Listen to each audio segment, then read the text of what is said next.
1935, tous les Français étaient heureux d'apprendre le lancement d'un transatlantique géant de 313 mètres de long et jaugeant 82 423 tonnes, le Normandie, nom synonyme de luxe dans les milieux maritimes.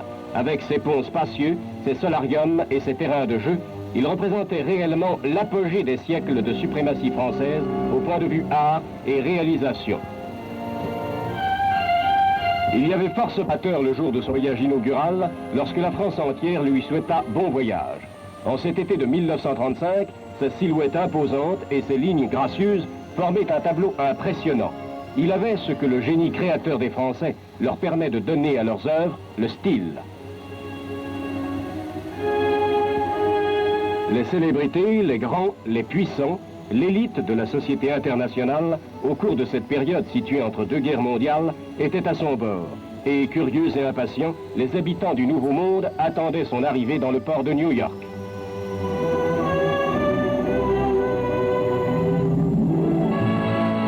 Puis vinrent les années de guerre, et ce fut la fin des nombreuses traversées de l'Atlantique. Qu'allait devenir ce magnifique paquebot?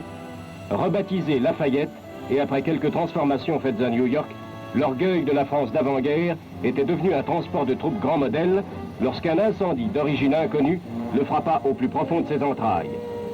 Le voir brûler lentement pendant que l'on recherchait activement la source des flammes insidieuses était un spectacle accablant. Des heures durant, tandis que petit à petit le bateau condamné devenait la proie des flammes, la caméra continuait à monter la garde.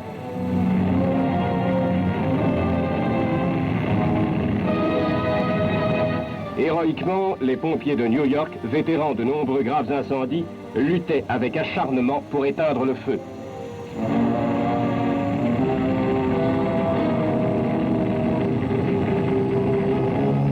La fumée et les débris de cloisons projetés par les explosions firent hélas des victimes.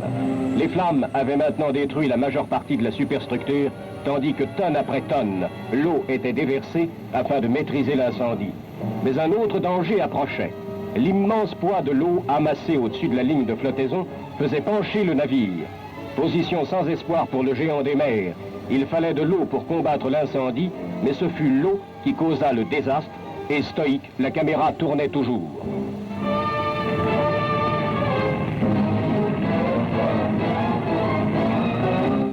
La nuit tomba à nouveau, tandis que la lutte battait son plein. Et ce fut sous le couvert de l'obscurité que le grand paquebot s'éteignit. Le crépuscule et les caméramens furent les derniers témoins de l'agonie de ce bâtiment qui formait l'orgueil de la marine marchande française.